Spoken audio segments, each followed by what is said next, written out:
So as the Oasis lyrics go, hello, it's good to be back. Welcome back to another edition of the podcast. I say another edition, it's the first edition of the 25-26 National League campaign. A lot's happened over the summer, not just in terms of football, of course, in terms of personal lives, things that have happened. Of course, I'm not joined by Paul tonight. I'm joined by probably the secondary co-host, I suppose, Rob from NL Full Time. Rob, firstly, how are you doing? Yeah, really good. I am starting to look forward to the new season, but I have really enjoyed the summer break. Yeah. I'm self-employed and I actually work on the other 6 days of the week. So Saturday, I like to think of it as a fun day, but it is work as well. So during the summer, it's really nice to have some fuller weekends to embrace and enjoy some of the other sport that's on. I'm massively loving the Test series with England and India. I loved Wimbledon when it was on, and even a little bit of the motor racing now and again. But and the golf, of course, I love the golf. So still watching the sport, but not doing so much running around the country, which is just as well, because the way the fixtures have conspired for my club, and we'll get on to looking forward to the season in a bit, but I've got to go to Carlisle, Truro and Gateshead away, all three, in the space of a fortnight. I've not even reflected much on the season coming up until the last couple of days. Last season, I have to say, and I actually had the opportunity to thank you all on a live stream personally.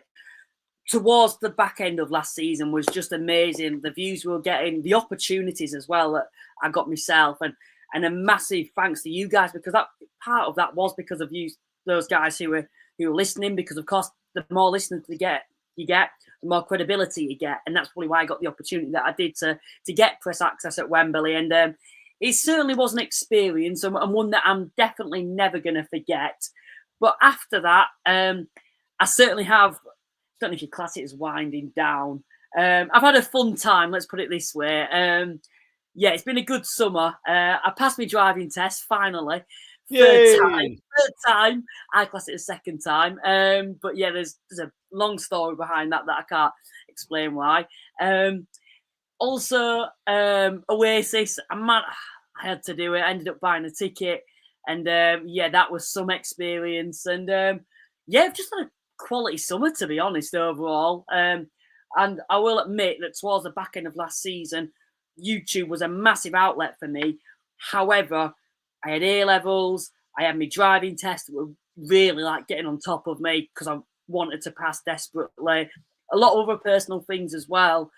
So to kind of have that break as well from everything, to have Wembley, which got such a good response, and then have such a good summer.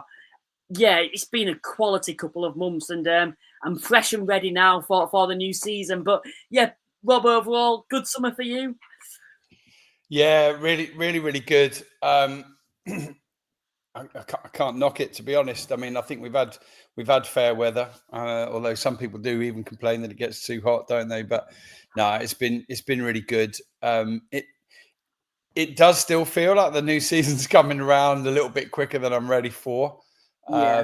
But obviously we'll do this pod tonight at NL Full Time. We do take a proper break through the summer, and we'll be recording our season preview pod at the weekend. That'll be out, I don't know, Sunday night, Monday, something like that. And then we're doing some joint collabs with Absolute Football Podcast. That's good as well. That's really good to talk about all non-league and stuff like that. So everybody's, and the trouble is, if you do this, if you're in this game that we're in, Luke, everybody wants and expects you to make predictions, don't they? And I find it so difficult. I'm never ready. Clubs are still adding to their squads now. I'll try and keep a spreadsheet up to date with all the comings and goings. I've had to add about another 8 or 9 today.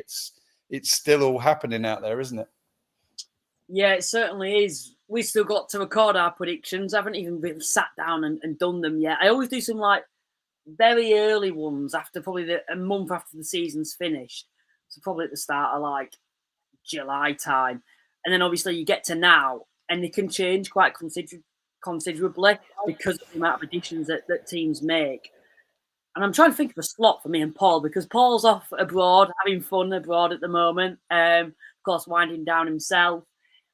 We've got to find a slot to do these predictions before next Saturday, and also do our game week predictions as well. So I suppose this is where the stress begins again. Using content on the National League. And of course, we speak about the National League. You probably noticed I've not gone panorama National League. It's actually the Enterprise National League, which will take some time to get used to, won't it? It will. It fits okay. It's not a massive shift change from the previous one, is it? And as somebody who gets around the country and occasionally have to have a hire vehicle, the BBC usually hire through Enterprise. So I'm used to them as a company. We welcome them. Most important thing is we've got a continuity of sponsorship. And that doesn't surprise me, because for me, although I've, haven't been associated with the team that's been in the National League the longest now since Wrexham went up, it's double figures years and more. I think the last 3 or 4 years have been so exciting, and it never lets us down, does it? And it won't this year, it won't this year. In a lot of people's eyes, one team's clear favourite to go on and win it. And I know that's a subject we're going to cover tonight, but you never really know. You never really know how new squads are going to gel, who's going to hit the ground running and fly in, who's going to get a sticky start. You could have a title or a promotion favourite somehow lose 3 of their first 4 games, and all of a sudden they're in crisis. It all happens. It all seems to happen every year. Yeah, I want to talk about the newcomers, particularly those who've actually come down into the division. Of course, Carlisle United, big spenders. I think they're the ones who people are saying it's going to be between them and York for the title. They're saying they're going to be the only ones really that they feel are capable of pushing York. Of course, you'll hear my predictions next week when I do them, and my thoughts on that as well, and obviously your thoughts as well, Rob, when you record your predictions. But also, we'll come on to them. But I want to talk about the other club that's come down and who may not be able to even participate this season. That might have even been confirmed. And of course, that is Morecambe.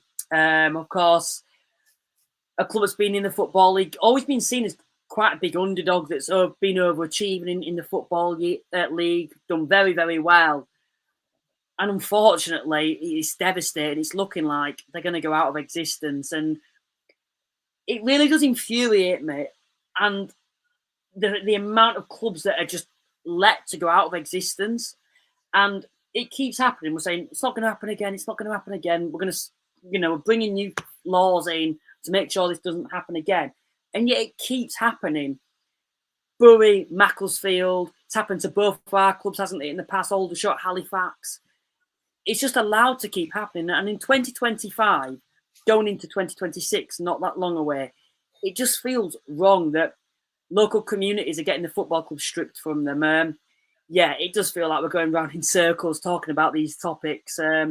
But it's awful. It is. Yeah, it is absolutely awful what's happening at Morecambe. It almost sticks in the throat even more, the fact that there are two, certainly one, and seemingly 2 interested parties to come in and take over. But the most worrying thing is that the current owner has history of running, albeit from another sport, another club into the ground, and can release a statement every 3 days saying nothing different or nothing new. It's pointless, frankly, because I don't think anybody believes them anymore. It's really touched closer to home with Jen from the Absolute Football Pod. She lives and breathes Morecambe, as does her partner who works for them, and they haven't been paid. These are human beings that are working hard and not getting paid, and mortgages have got to be paid, rent's got to be paid. It's absolutely disgusting that it's got to this stage. I'm not close to the club and close to the details, but I think we've all seen it across our social media feeds over the last couple of months. We can only hope and pray that it's resolved amicably and as soon as possible. So the current decision is that Morecambe have effectively been suspended from the start of the season, I guess. I'm not sure exactly how many games it was. I think it might have been their first 3 or 4 games that they're now not going to take part in. And they're going to have to come up with assurances to the National League very, very quickly. I think it's by the middle of August. They're going to have all their ducks in a row, all their I's dotted and their T's crossed, and try to satisfy the National League that they can take a full and proper part in the National League this season. It does continue to happen, and people continue to be able to buy football clubs that have got horrendous records in the past of wrecking other sporting clubs. I'm not close or know much detail about what's going on, but much higher up the pyramid it's happening as well. I understand Sheffield Wednesday are in absolute disarray, and I've seen some very, very straight talking, interviews with people involved in the club coming out and saying, I don't care if we're not allowed to say anything, we've got to say it because we're in desperate trouble. The thing is, and you can talk about a solution, and I think that's the thing that I always want to try to do on this podcast with anything. It's like when we criticise football teams, I don't want to just be critical of a team. I want to think of a solution. So if I'm going to say, I think so-and-so should be sacked, then I want to think of a manager who could come in and replace them. But in this situation, I don't actually have a solution for actually stopping this from happening again. I don't understand how it keeps happening, because now it looks like there's actually interested parties. The owner just doesn't want to sell. Obviously, there's the question, well, you're just going to take it off him, but there's legal things around that is way over my head, and I wouldn't be able to feel comfortable talking about it on this podcast. But the one thing that gets to me, and I'm sure there'll be a lot of people, fans from the high up the pyramid, that will totally disagree, but you think of Sheffield Wednesday, you think of Bolton, you think of Derby, Reading. When those clubs have had their ownership issues, they've never gone out of existence. And I don't necessarily think it's ever come that close. Bolton, you could say yes, but I couldn't imagine Bolton going out of existence. But remember when it happened, there were Bolton and Bury, who were both under significant financial issues with their owners. Bury were allowed to let go out of existence. Bolton were saved. What's the reason behind this? Because I can tell you in this situation, there's no way in a million years Sheffield Wednesday will cease to exist, because I just don't think that would be allowed to happen. However, I could very much see, and I can see highly likely it's going to happen, that Morecambe go out of existence. Why do you think that is? And if they can save, let's say, Sheffield Wednesday or Bolton, why can't they save a Macclesfield, a Halifax, a Bury? The list goes on, Aldershot. I don't think it's necessarily due to the size of the club or the supporter base. I think it's down to literally the situation that each individual club is in. And I can't see that there's any long-term way forward with the current owner at Morecambe. So really, there's only 2 possibilities that I can see, and that's that they get a sale through. And even then, they might be under some embargoes. We know how long it went on with Southend, didn't we? Don't we? Sorry. And what a difficult path they've had to navigate. And the other one is as the previous or the current directors of Morecambe tried to do in the summer, is to say, look, let's put a club into administration, which is sometimes the reluctant but the steadiest way to go forward. My own club found themselves in administration back in 2012. At the end of the season, when they got relegated from the Football League, but they managed to steady the ship. They managed to start the next season, admittedly under minus 10 points, and they managed to survive in the league with 1 week to go. That's the kind of Houdini act that Morecambe might have to find themselves in as well. Yeah. Listen, you and I are just football supporters, committed football supporters. Committed football supporters at this level of the game. We're not legally across everything, are we? We don't propose to be experts like that. We can only hope that a solution is found, and a solution is found quickly. So that Morecambe can continue to exist and hopefully survive and eventually thrive again. 100%. I know they had a pre-season game, didn't they, a couple of weeks ago, and apparently that's going to be there's a high chance that could be the last game that those supporters ever see Morecambe again. And something that I will say is those players didn't have to play in that game. There were certain players that were actually advised not to participate by their agents and even other family members as well. And they've said, no, I want to play for this club one more time, even with the threat to injury. And to me, that just shows how dedicated footballers are in today's world, particularly at the top end. There's all this thing about, it's all about money. It's all about, not getting injured, things like that. And all about putting yourself first. But what I will say is fair play to those Morecambe players that did that for the supporters. It just shows that, this game is well and truly alive, particularly towards the bottom of the football pyramid. And I do really hope that, and I think everyone does, who's a proper football fan, hopes that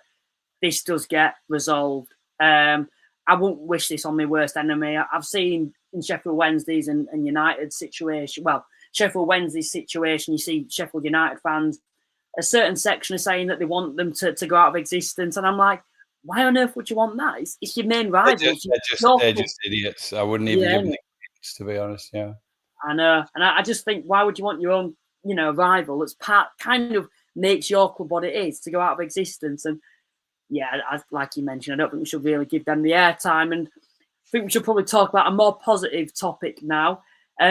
Speak about positivity. You could say this is positive or not. Carlisle United. I've just interviewed a Carlisle United supporter. That should be out very soon, talking about them from a fan's perspective of their club. They're coming down into this division in a totally different situation or circumstances, I should say. They're splashing the cash out. They're looking to get out of this division, first time of asking. And when I look at York and them being the outright favourites at the moment, the only other suggestion of a team that could win the league that I've seen from other National League analysts, you could say, is Carlisle United. What's your thoughts on that? And what's your thoughts on the business, Dave? Well, I strongly disagree.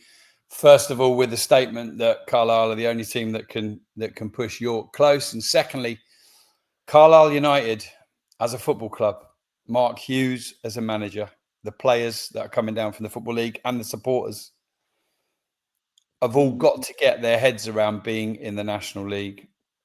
A lot of teams come down. A lot of teams think they've adjusted.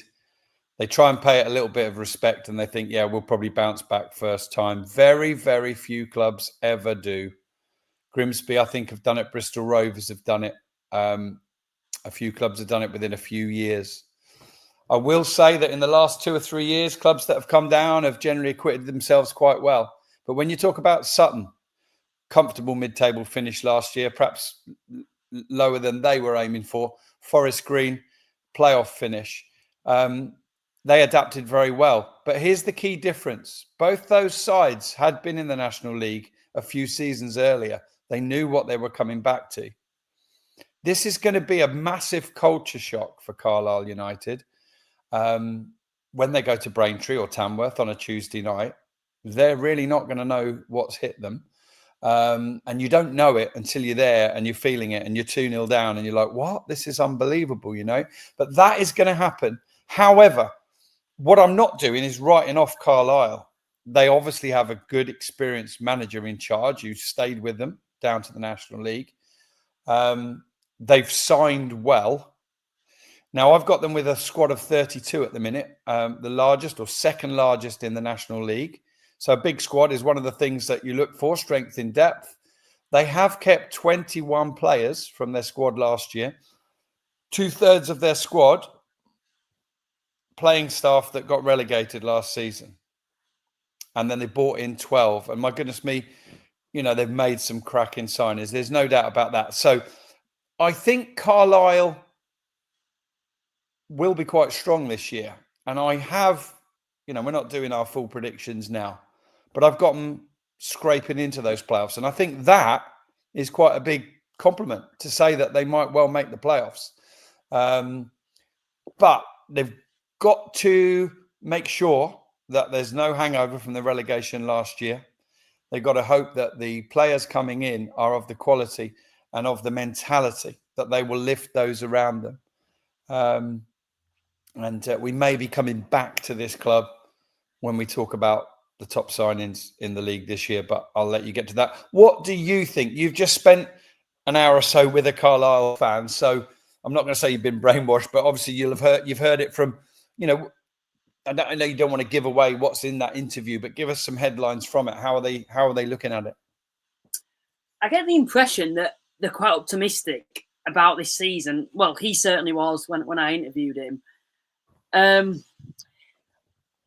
I feel like what I've seen online, particularly, a lot of them are going to get a bit of a culture shock when they actually come. Not a culture shock, that's the wrong word. I think they're going to get a shock when they come down into this division. Because they seem to look back on last time, 20 years ago, and this is probably the older generation now, and say, well, we came back down last time and we bounced straight back up. The division is a completely different division compared to then. I wasn't even alive, so people will say, well, you didn't know what it was like back then. But I've been told about it, and I look at the teams in there and the statistics of most sides being part-time, and I look at the division now, and I think over 3/4, probably like 7-8 of the division, if not more, are full-time. I think there's only like 3 clubs, isn't there, that are part-time now in the division, and even some of them will probably be hybrids, I'd have thought as well. So I just think, when I look at it as well, I think you could, and I think it's like any club that come down, you could class them as potentially being a little naive to what they might expect when they actually come into this division. Because you mentioned there, Braintree away on a Tuesday night. There will be a game when you're going away to somewhere like Braintree, Tamworth, Truro, and you're 2-0 down, it's pouring down, and it's how they react to that. And Forest Green would be able to react to that because they've been in this situation loads of times. Sutton will be able to react to that. Hartlepool will be able to react to that. And can I just point out Hartlepool, Sutton, Forest Green, who've all been in this division, none of them came down as basket cases as such. All still found it fairly difficult. Forest Green did the best out of them and had to spend a lot of money, and still didn't get promoted and failed in the playoffs. So I just feel it's going to be a lot more difficult than what potentially they may think. Totally. And even when you've recruited a lot of players, high caliber players, you've got to bring that together as a squad. And when you've got 30 players contracted, you don't know your best 11. You're changing it every week. And it always takes time, I feel, to be able to find your best 11. And I think that's something that might happen to Carlisle. I don't see them starting particularly strong. I think they'll get stronger as the season actually goes on. Whereas maybe a York, they know what they had last year. They've made additions that have just made them even stronger. And I just think it's going to be a difficult ask for me for Carlisle to be able to bounce straight back up. I'm not saying it's not possible. I think the additions they've made are cracking, but I just think it's going to be difficult. Something else to mention as well, on the positive note of them, the additions they are making, a lot of them have played in this division before. Regan Linney, that's a marquee signing for me. It's an excellent signing. He's probably my favourite striker in the division as a whole. I'd love to see him at Halifax. Unfortunately, that wouldn't happen. The other additions that they've made as well, I just think are really good across the board. They've got lots of Luke Armstrong, who's played in this division before, has been prolific. Elliot Embleton, never played in this division, but we know the quality that he's got. Will he be able to adjust? That's the question. Defensively, Hayden, if they can keep him fit, then he's one of the best centre halves in this division as well. They've got the foundations to do very, very well. But I look at York and I just think they know what it's about. They got 96 points last season. They're not any weaker. They're stronger, if anything. I just think, it's going to be hard for Carlisle. And I think a lot of other clubs as well are stronger than what they were last year. And I just think it'll be harder than certain people may be suggesting for them. Yeah, absolutely. I think you and I concur on that. And I've got 1 or 2 thoughts on one or two other teams that I think might contend or could contend. But let's just, while you mention York, let's take a little look. They've got a similar size squad, 31 players at the moment. And they kept 23 and they bought in 8 players. Let's just run through them. Ollie Banks, who's gone up with Chesterfield previously, of course. Alex Newby. They couldn't get Regan Linney, but they've got Alex Newby. Ash Palmer. Not everybody's cup of tea, but a real solid, committed, ball-winning defender. and a real danger from set pieces at the other end, much as Callum Howe is. Imagine the pair of them coming up for corners. Yeah. I mean, they'll probably be fighting each other to get on the end of them. Mark Kitchen, quality left wing back coming from Oldham. Ben Brooks, promising ex-West Ham and Chelsea youth players, come from Maidstone. Hiram Boateng from Mansfield, another one with good pedigree, a youth at Crystal Palace. Joe Gray, Tribunal setting a fee for that one from Hartlepool. And Greg Ollie. All 8 of them, Luke, quality players. I mean, unbelievable, really. And frankly, I think York are going to start the season as very strong favourites, a little bit like Barnet were last year. We all jumped on Barnet and said Barnet will win the league, and then it all got a little bit sticky a third of the way through the season, didn't it? But they came through in the end. And York did magnificent, of course. Let nobody take that away from them. Let's just remind, yes, well backed, but went from 20th place, finished 19th or 20th the year before, up to second, a phenomenal improvement. And the improvement from there to winning the title, is probably another 6, 8 or 10 points, really. That's the level of improvement they've got to find. And if those 8 players don't strengthen them, then I don't know who will. A really good summer's work for Hinch. The only thing I will say, and I always want to look at the positives and negatives to every transfer window. And of course, I think with every squad, no matter how many players you bring in, the quality, there's always potential negatives to that, and pros as well if you don't bring in nothing.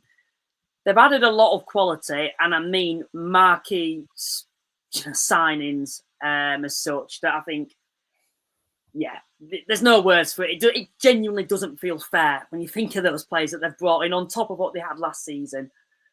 The concern is, you think of last season's squad and how well they did, and they didn't really need to do much more to actually win the title. They probably deserved to go up, I thought, overall, in the regular season. Of course, before a ball was kicked, they knew only 2 teams.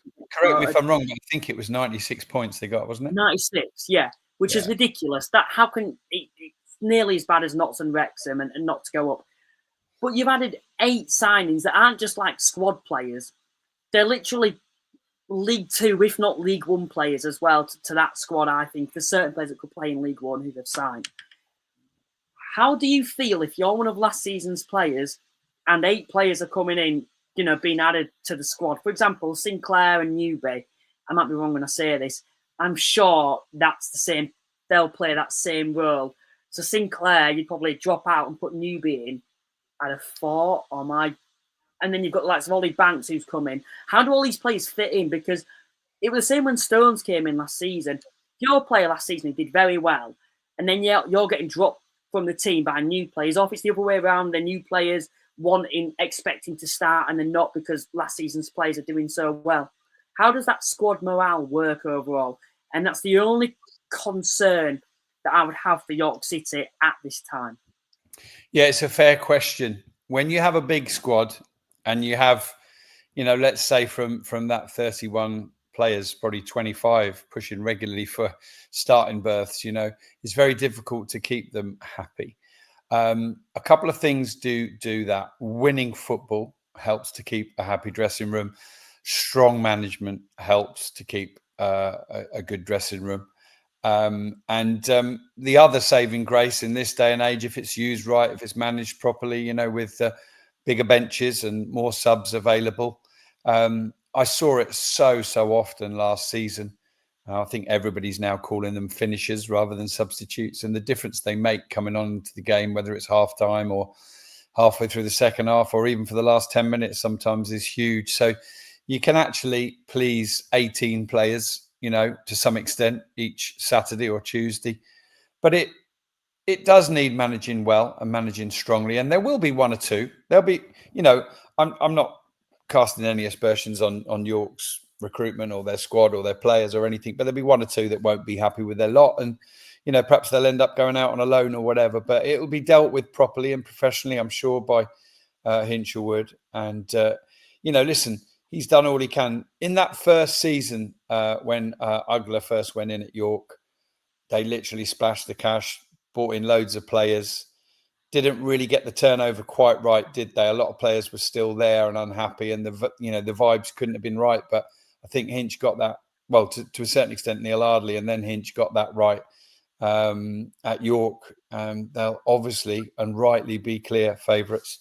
I think people will mention Southend as well, just because they got to the playoff final. And oddly, I do feel if by hook or by crook, whether they finish 3rd or 6th or 7th, they get to the playoffs again next year, I can see them having a great chance in the playoff final. By all means, snapshot this and play it back to me if they go on and win the league. But I don't see them winning the league, if I'm honest. No. They absolutely, I'm looking at the squad that they've got and the signings that they've made. I don't see anything that really, really excites me. But I think they'll be strong. They'll be very hard to beat, and they'll likely finish in the top 7 again. But the team for me, that if I was going to pick a little bit of a dark horse, based on what I saw them last year, based on how they've strengthened and brought players in, and that's Shah won't like me saying this, but because she won't want the pressure on them. But I think Rochdale, if they can get it all clicking, they could be a real threat. And again, I'd certainly be picking them for the playoffs for sure. But when I'm looking for a team that might come a little bit out of left field and really push, they're the team that I think might do. And a lot of that's going to be down to just how much McNulty learned last year and the season before, and whether he gets the gel right. But what do you think of Rochdale's summer business, Luke? Because I've been quite impressed with it, mate. Well, I put a tweet out, I think, a couple of weeks ago with the, reflecting on the business that they made, and said I think they're a bit of a dark horse. And I actually got criticised for calling them a dark horse. And now, when I actually reflect on it, I can kind of see why. Because if you're poaching Manadisa Uwe from Hartlepool, I think that's a statement sign in itself to suggest that they're meaning business this season. They're being quite cute with the additions that they've made. But what impresses me is the fact that they've been able to retain the majority of last season's squad as well.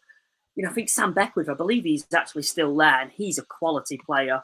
I think overall, I just think they've been quite strategic with the additions that they've made. And yeah, they are certainly, for me, up there. Maybe as an outsider in terms of actually winning the title, you could say, with York. I'm trying to think if there's any other side that really stands out to me.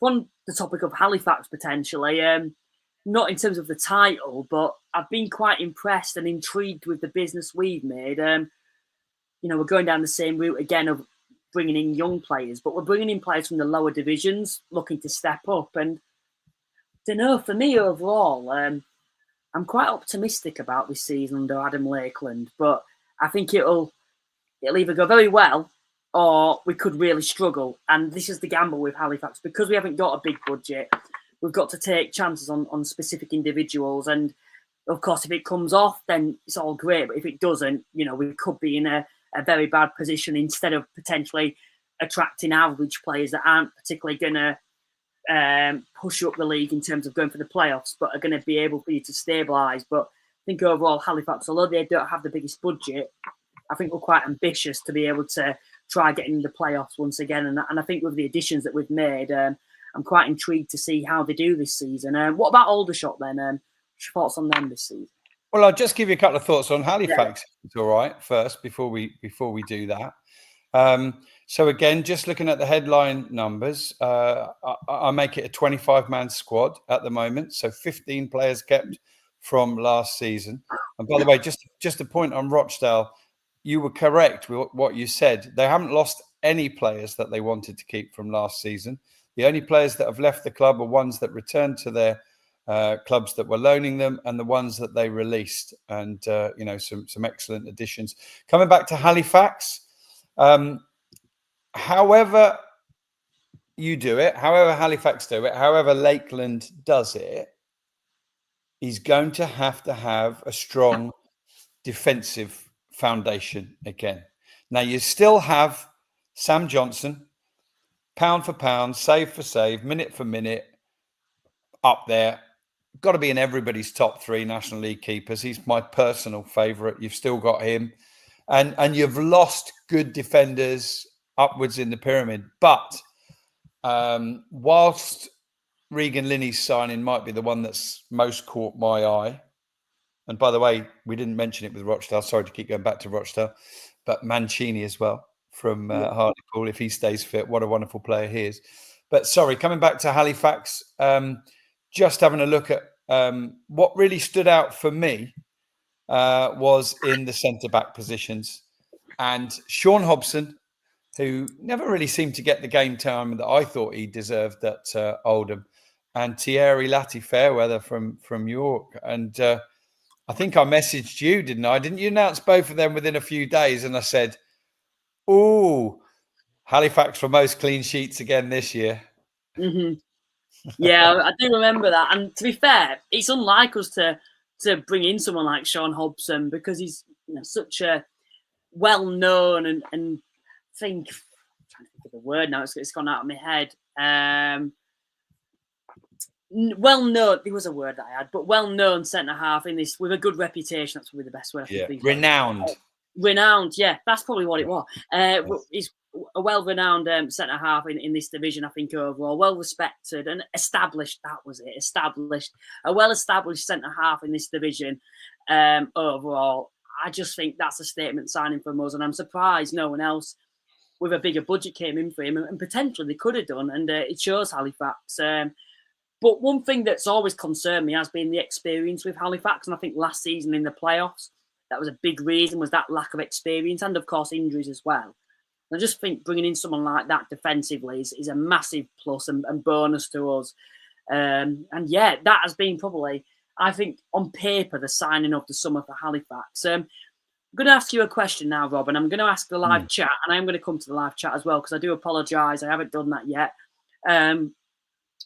Across the whole division, what's been your signing of the summer? And of course, you could just go Regan Linney of Carlisle obviously stands out, or Ollie Banks of York. But I mean, for club as well. For example, Halifax signing Sean Hobson for their budget and everything. They've done well to get hold of him.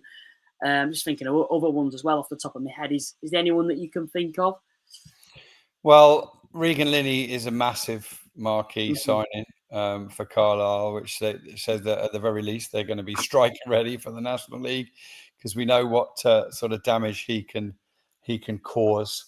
I think you have to sign, don't you, within your remit with what you've actually got.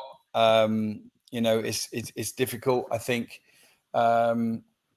there's a few signings that, if they come off, could be really good. And you kind of almost don't want to say these names sometimes, especially if it involves your own clubs. But here's what somebody I know in football messaged me when they saw that Aldershot Town had signed Matt Penny. He's involved and supports the National League club, but he said, I'm also a closet Sheffield Wednesday follower, and I watched on in amazement as seemingly the plight of Matt Penny's career nosedived. Obviously had a lot of injury problems. He burst on the scene at Hillsborough, and it was like watching a second-tier Gareth Bale. So that I don't want to put those kind of levels of expectation on him now. He's trying to find his feet again, and fair play to him for dropping down to the National League.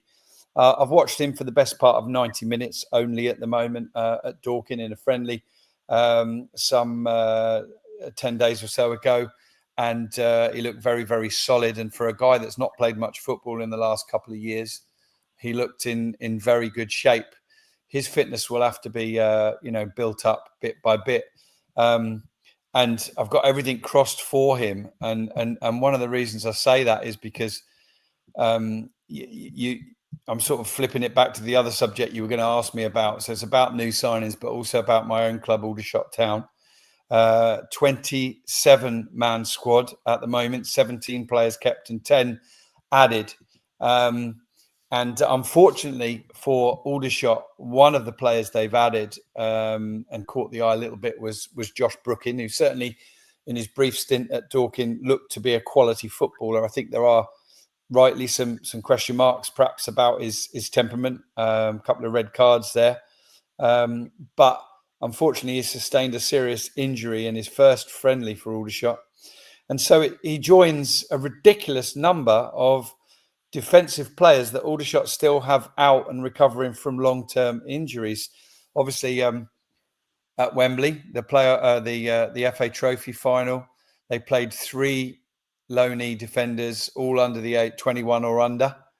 And they did their job for Aldershot last year. But that's because Ollie Harfield's still out with a long-term injury. He won't be back probably until Christmas time. Ollie Scott is still out. He may be back a little bit sooner.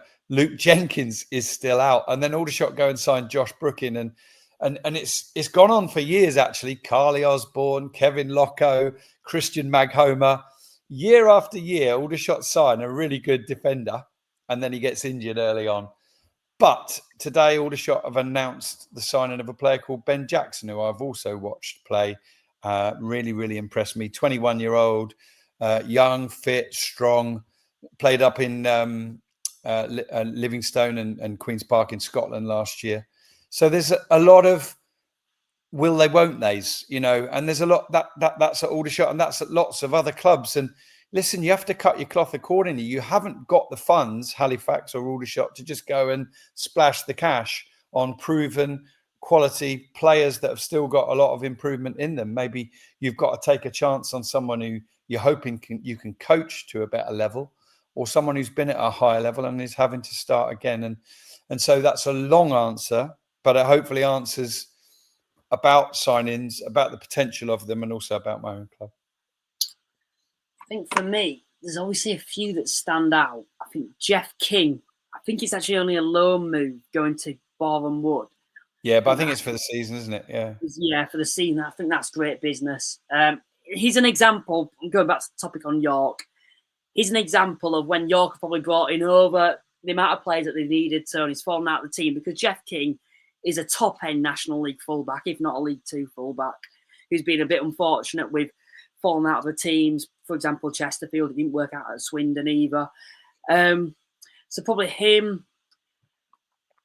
Halifax's Hobson, I think, is a really impressive and marquee signing as well.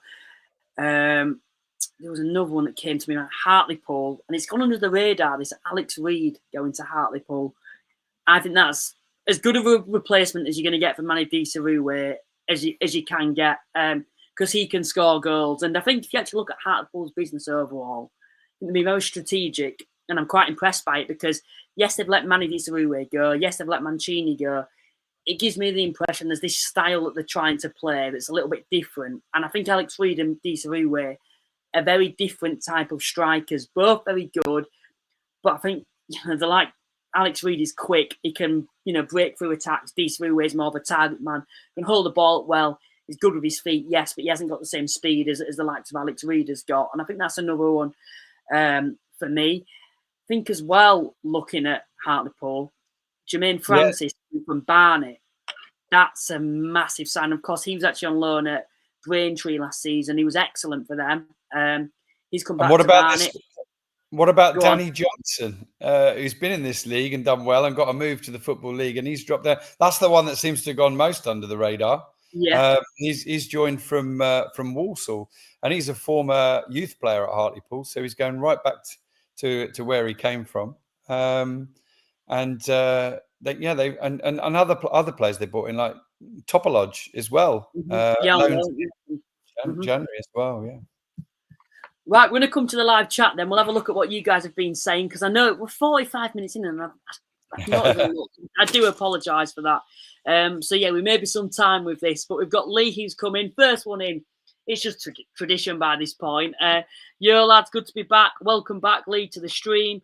JT is in and said, wonder if York will have won the league in November like they did last season. I'm not saying anything. And then we've had Paul who's come and said, congratulations on your driving test. Thank you very much. I do really appreciate that. We've had Cardinals Ultra, who's a Woking fan, and said, Woking going up, Aldershot going down. Sorry, I shouldn't have put that out when you're there, Rob. Sorry about that. No, that's all right. They're entitled to have a bit of banter. Good Lord. And then we've had, I think, Tech God YT.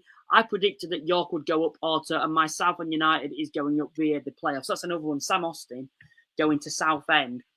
they're not splashing the cash as such, but they're just being very smart, I think, with the additions. They don't want to unsettle that squad, I don't think, from last season. Sam Austin, Ben Goodliff getting him on a permanent, I think it's excellent business as well because he's a quality centre-half. And then we had Paul, who's coming as well. I think he's also a Southend fan. Said, looking forward to the new season, flying over for the first 2 Shrimpers home games next month. We've also had Mickey, of course, a Gateshead fan. Good evening, Luke and Robert. How many basket cases from the EFL will the National League have to sort out before the EFL gets their house in order? 100% agree with you on that. We've had Michael, who's come in. Tough league, but great league. Some old traditional football league teams in there. York, Carlisle, Southend, Scunthorpe, and more. Yeah, we've not even spoke about Scunthorpe yet who've come into the division. York overachieved last year. Carlisle are garbage. Ryan's come in and said, Scunny fan here, don't see us finishing in top half. People massively overestimating us, in my opinion. To be fair, I've not really gone into depth with what Scunthorpe's business. I know from last season they had a few quality players in there. But I don't think many people have particularly talked about them. A lot will probably predict them high because of the size of the club. But of course, there's still a week or so until the season does get underway, and I'm sure they may make a few more signings. Do you want to look at them quickly? Yeah, can do, yeah. Yeah, 23-man squad, so I see at the minute. It's always possible I've missed 1 or 2, but they've kept 14 players from last season, including the very, very classy Callum Roberts. What a player he is. He stays fit. If he can stay fit, yeah. Danny Whitehall, of course, in there. Another name that we know well at this level. In terms of players they've brought in, Brandon Horton and Jean Bellahuan from Gateshead. Couple of players that they're coming up the levels, Declan Howe and Carlton Ubazuono from Chorley and from the first one from Gainsborough. They've got Dubem Eze, an attacking midfielder that's coming on a season loan from Bolton. And they've signed a player that's left Leicester as well, a midfielder called Ollie Ewing. And then Joey Dawson, a forward that Celtic released in the summer. And then what about these two from York City? Billy Chadwick on a loan until January, and Rory Watson, the York keeper, on loan for the season. So, and I think that's because they've had to replace, haven't they, the goalkeeper, the outgoing goalkeeper, Rots Fitzsimons, who actually got I think he got the National League North Player of the Year, didn't he, last year? So that was a big loss for them. I think they'll solidify their place in the National League this year, Scunthorpe. Whether they're top half or bottom half, I'm not too sure just yet. But for the Scunthorpe fan that's messaged in, welcome back. And yeah, join us throughout the season. I was buzzing to see Scunthorpe United back in the National League. I have to say, it's good to be talking about them on a more positive note, because last time they were here, week after week, it was just negativity with them. We actually made a documentary on them and the troubles that they actually had at the time. And it's good to see where they are now in positivity and looking like a brighter future ahead, because I think over time, they'll be looking to get back in the Football League where they belong. But no, this season, you think of some of those names, Billy Chadwick, bit hit and miss, but there's definitely a player in there. Danny Whitehall, he was at Salford, wasn't he? He's a great player himself. And at Grimsby as well, wasn't he, at one point? Callum Roberts, he's on his day would probably be one of the best players. I'd say one of the, because the times have changed now, but one of the best players in this division. But the question with him is, of course, staying fit, because injuries, I think, has kind of wrecked his career in a way up until now. But if he could easily, he would, I'm sure, have been in the football league by now. Of course, he probably would have been there, wouldn't he, with Notts County? But also a lot of experience at the back as well with Boyce and with Will Evans. Great to see Will back in the National League in the top tier. He's a player that's always graced that with his time at Chesterfield and at Boreham Wood, and of course at Aldershot, where I first met him. Someone's going and said Rochdale will win the playoffs. Halifax and Rochdale are solid, but no flair. Interesting. Latty Fairweather has come in. No, that's the player he's mentioned. He's just signed for us. He's very dodgy defensively. That's why we got rid To be fair, what I will say, and I have heard that, and I think in pre-season I've heard that from Halifax supporters as well. However, going forward, he offers a lot, and I get the impression if you're in a 5-back, he will be fine going forward. Defensively, when you're in a 4-back, that might be where he does struggle. What's your thoughts on him? Because you seem to know quite a bit about him from his time at Maidenhead, Rob. Yeah, I mean, Lati Fairweather had one very good, solid game against Aldershot last year, and another one in which he probably didn't have to do too much because York absolutely trounced us 7-2. I think they were majestic that day, just a few weeks before the end of the season. And I think I was as shocked as many others were that they just didn't turn up and get it right against Oldham. But as we now know, the script was written for Oldham, and I must admit, having I've been there with you, obviously at Wembley, calling that game, and it felt right. It felt the right time, the right moment for Oldham, and we wish them all the best in the Football League this year. I'm not really taking too much notice of what business they've done, but I just think naturally a team that's in the top 5 or 6 in the National League should equip themselves well in League Two. 100%. I know I've looked at them a little bit, and I don't want to make it about Oldham because, of course, they've got promoted now, but a bit of criticism there because of the lack of additions that they've made after getting promotion from last season. But I don't think we'll be seeing them anytime soon, to be honest. Once again, usually when you get promoted, particularly when you're a club like Oldham, they seem to do all right in the Football League. Someone's coming here, and this is a bit of an outside shot. Michael Kelly to Boston is my son. He's an incredible player at Scunner, and getting him on a free was an amazing addition to an ever-strengthening back. I think he meant to say 4. Boston last season, they're going to be interesting because when they got the new manager in, the second half of the season, I think they'd have finished 3rd or 4th. I think only York and Barnet actually got more points than them in that second half of the season. Will they be able to build on that this season? Of course, I think they've lost 1 or 2 players to Altrincham. But, additions like that won't do them any harm at all. No, absolutely. That's spot on.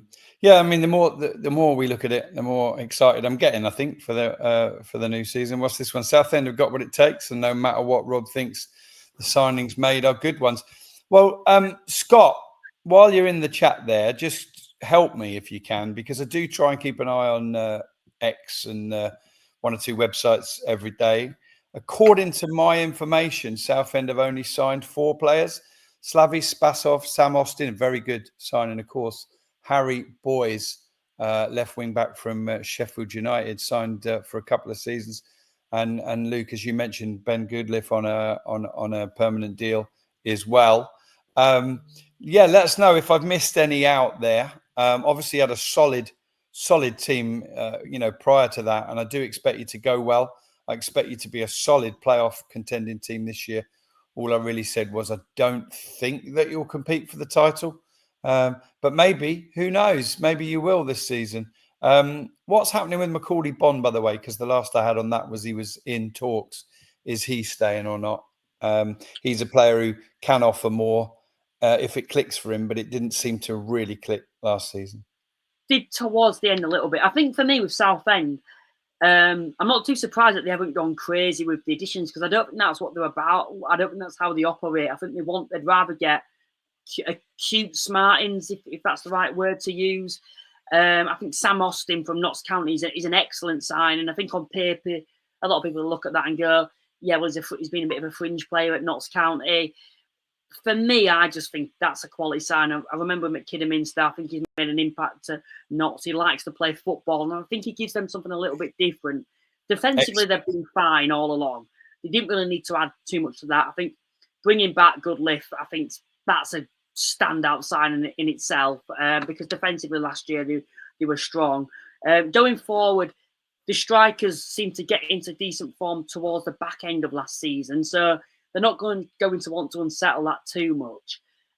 Harry Boyle, obviously, who's from Sheffield United, has actually been at Solihull in the past, Forest Green, Lincoln. When he was at these clubs, he was very well rated there as well. Still fairly young as well at 23-year-old.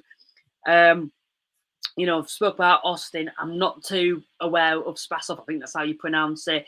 But I know they're looking to get another striker in as well. And I think if Macaulay Bond does leave, they are looking to bring in another striker. And there was a name, and it's gone out of my head now, that seemed to light up my eyes as such when I heard who they were rumoured with. So I'm not too negative about Southend. I think they'll go along strongly. And I don't think you meant for them not to do well. I think you meant exactly. Race. And I agree with that, to be fair. I think they'll be in the playoffs for me.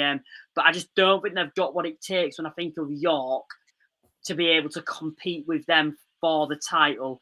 However, I've not sat down and done my predictions yet. And this time next week, it could be very different. So, yeah. Yeah, absolutely. No, you're spot on with what you say. What I will say, and I feel quite balanced about Southend as well. I think they're strong. I think they'll be up there. Two players that really caught my eye towards the end of the last season that I think will only kick on this year is Apaya Forson. Thought he really stood out in one or two of those playoff games. And Parilon, he's a wonderful signing that's come from Slough. And of course, they've gone back and got Spasov now. And those two have played together before. So interesting to see, how that works. I think there's so much more to come from Chambers Parilon. And, he might, if he kicks on like he possibly can this season, he might be going to the EFL with or without Southend. Charlie Kendall as well really impressed me towards the back end of last season. He got a lot of criticism as well when he was signed, but just so energetic and just offers something different going forward. So I was quite impressed, with him, and I think he'll only kick on this season as well. We've had Louis, who's come and said Mark Kitchen needed a quality left back, both defensively and in the attacking sense. Ben Brooks, great backup also. Yeah, Mark Kitchen, for me, that's a smart signing from York. He was someone when Oldham got promoted, I thought that potentially Halifax might have looked to go in for, but when York come calling, you can't really compete because, for me, I've always rated him very highly when he was at Stockport as well, and just a solid, consistent wing back, and I think that's a smart signing for York overall, in my opinion. I don't think that's a case of them overdoing it with the additions and signing players for the sake of it, because I think on paper you'll look at that and think Oldham finished below us in the table last season, but they're not better options for me. No, I just think he's a very consistent, defensive-minded fullback. But I say defensive-minded, can offer something going forward. He's great at whipping crosses in and things like that as well. So, I think that's a great signing for York overall, too. And then we've also had got to be Manny Disarue of Rochdale. I think he'll fit into their system perfectly. They like that slow build-up, don't they? But as well with the wingers, the likes of Alaraki on the flanks, being able to cross it in for Manny Disarue. I think it just makes sense. But also, Manny, he likes to drop deep into the midfield.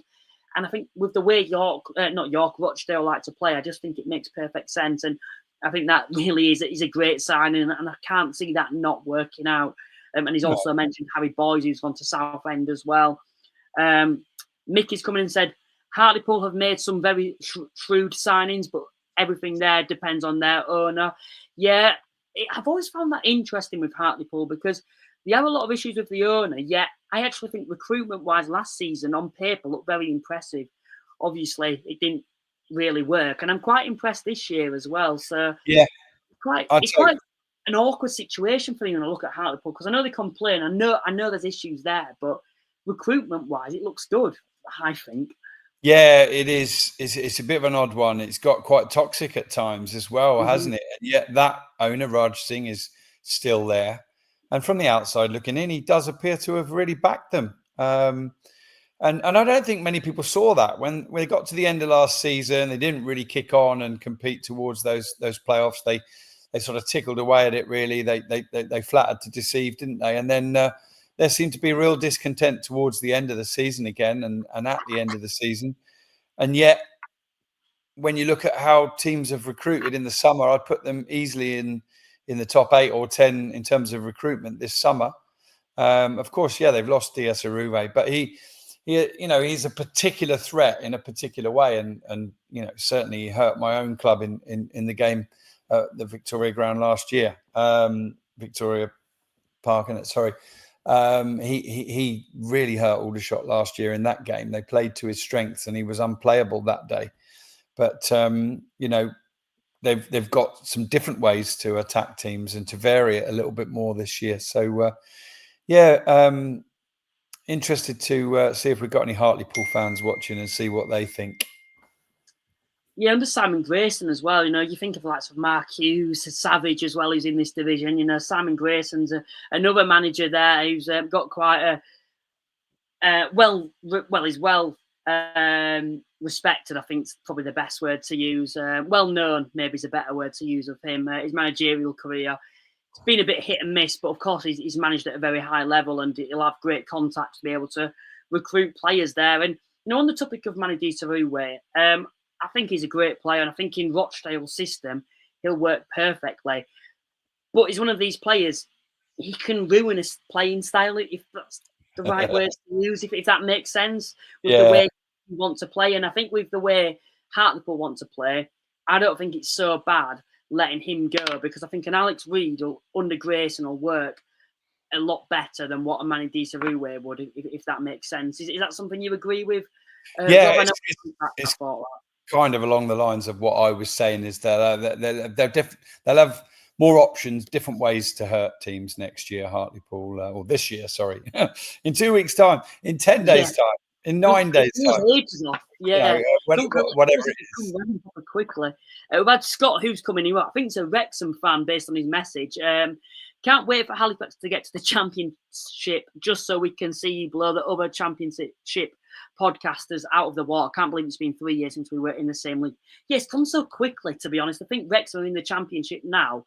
It was only like 2023 last time he was actually in this division. And now they're in the Championship. So I know you can go on about the money, but to be fair, 3 back-to-back promotions, I didn't expect them to get promoted from League One like they did.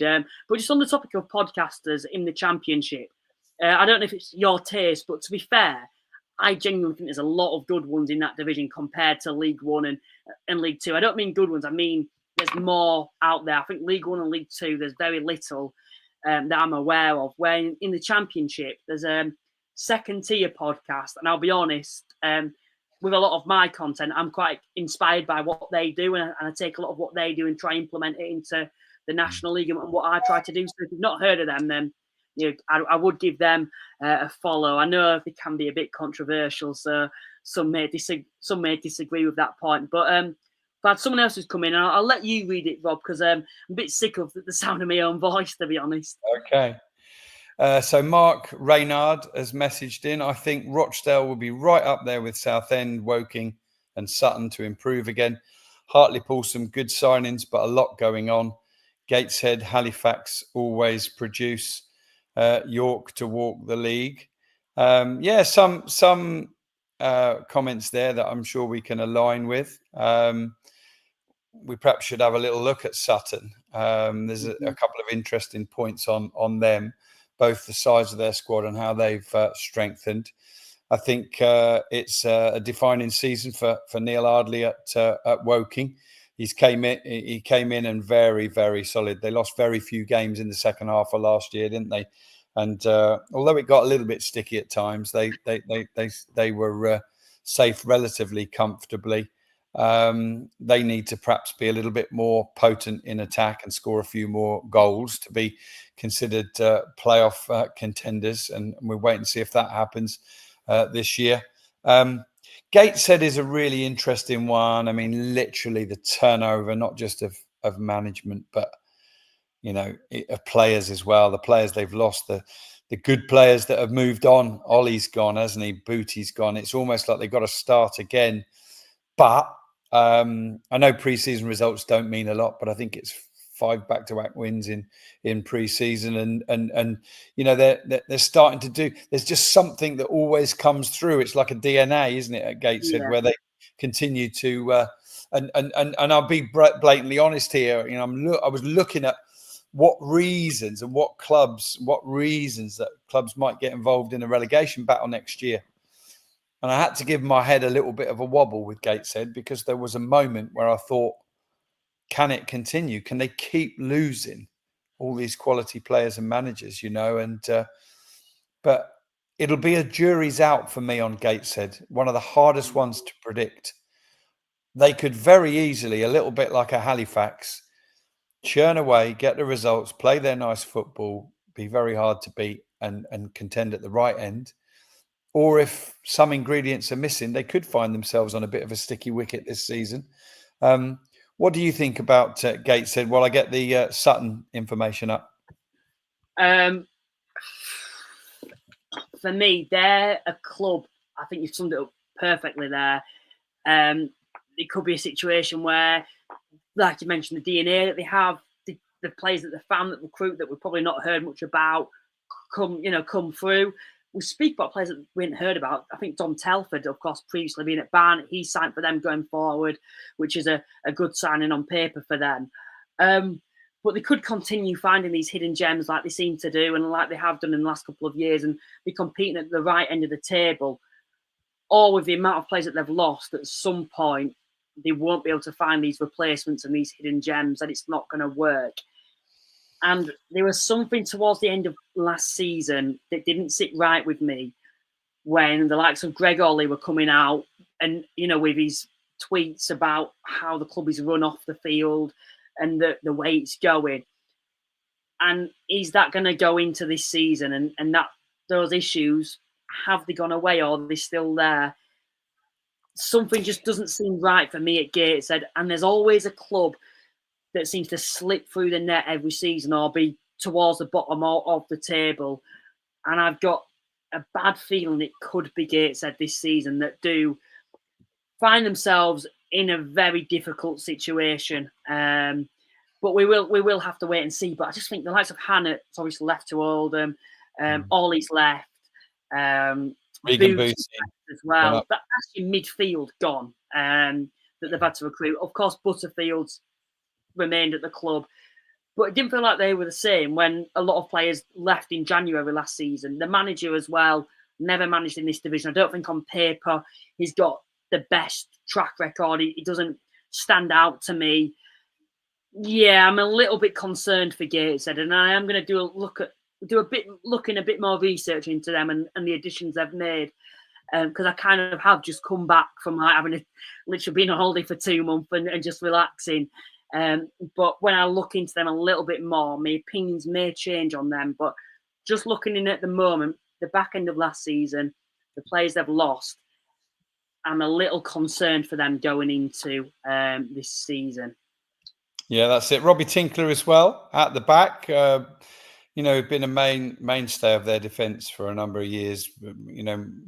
More early days as a right back and more recently as centre back. Rutledge is gone as well. Signed for Darlington, undisclosed. He's a striker with a bit of potential as well.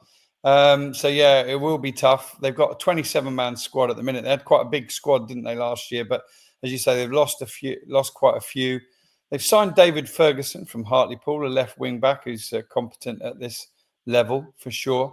And obviously, you mentioned Dom Telford and Harry Chapman. I guess they want to get him into the heart of that midfield to try and produce something along the lines that Regan Booty did. But it's definitely one of those teams, Luke, that it would be. It would be very difficult to predict how they're going to go this season. We mentioned we take a look at Sutton.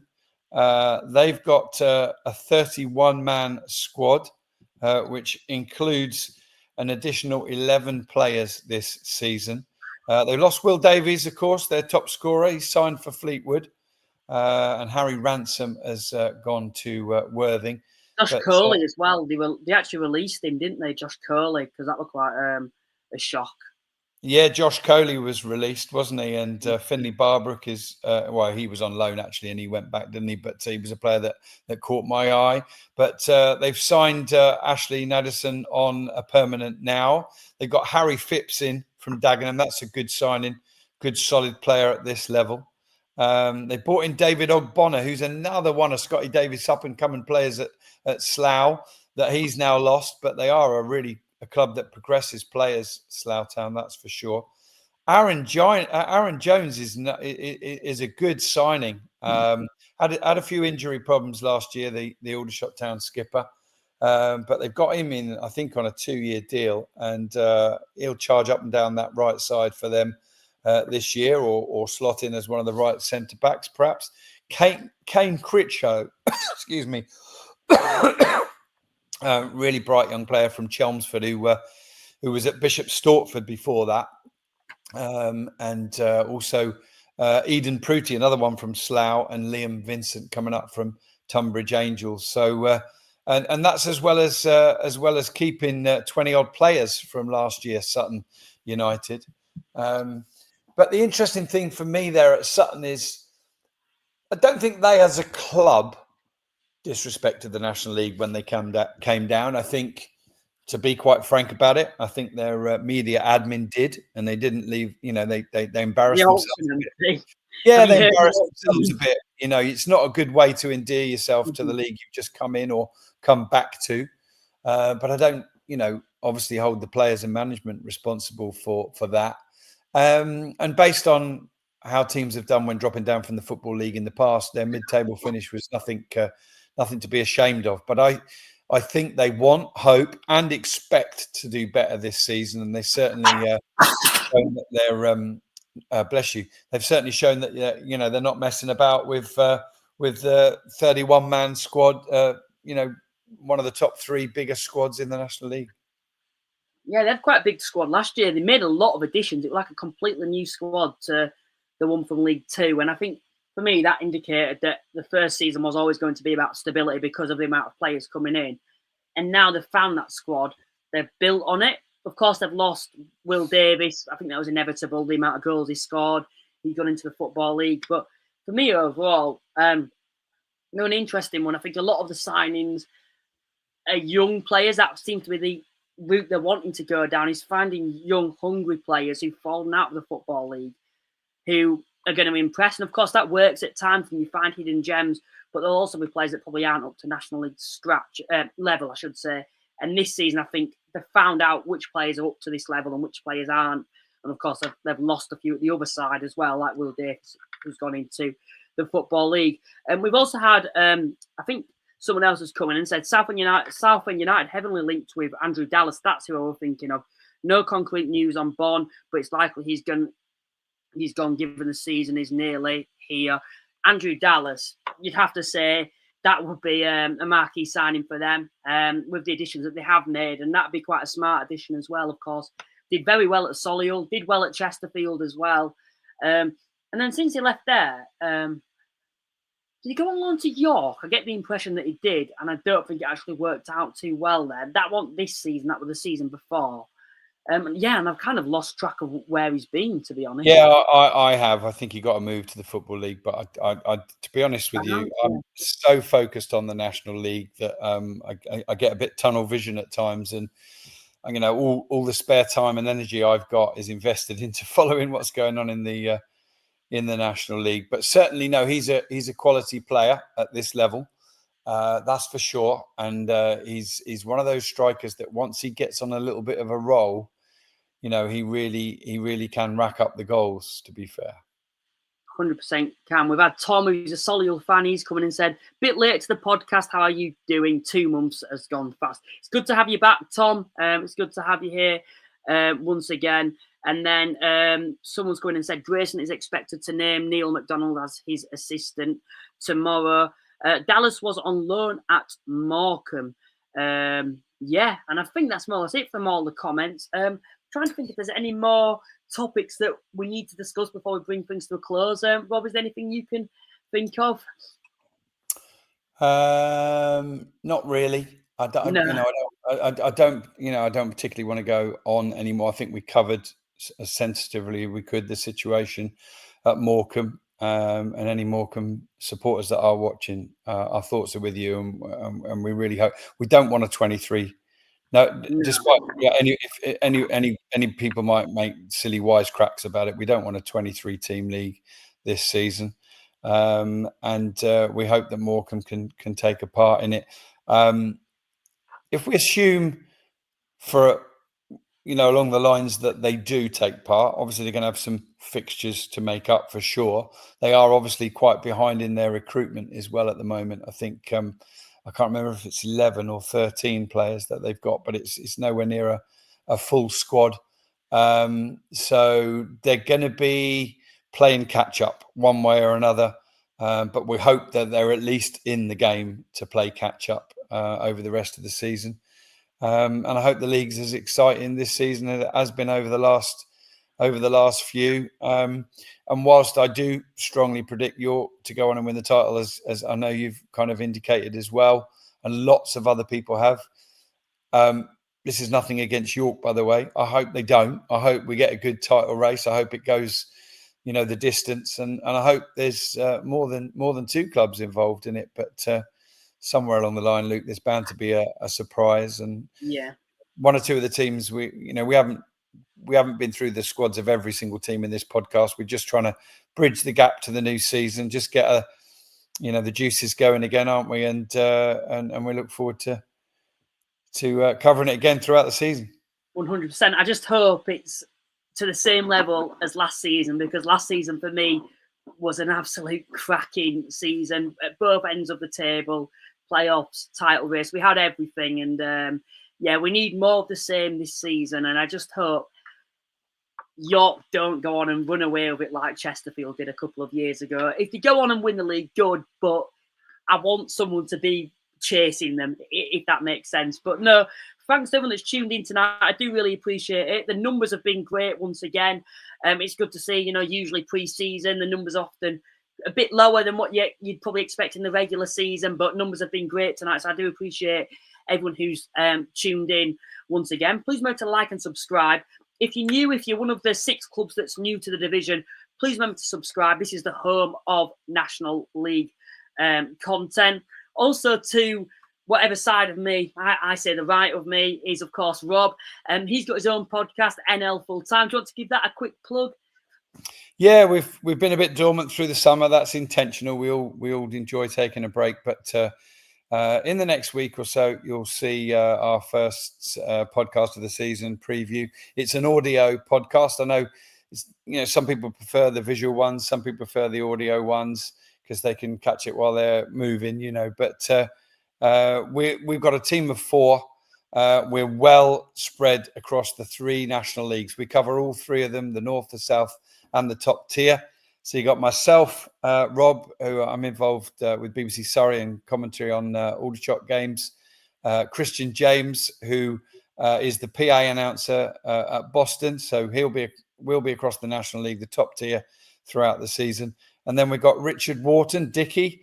He's back in the National League North with AFC Telford. And Joe Pope, who came so close to joining me and Christian in the National League with Torquay last year. But they'll have to be content with being the National League South's strong favourites this season. So we'll review the weekend's games every week. We'll have players and managers on as guests to do that with us throughout the season. And we'll bring you audio from the games we're at as well.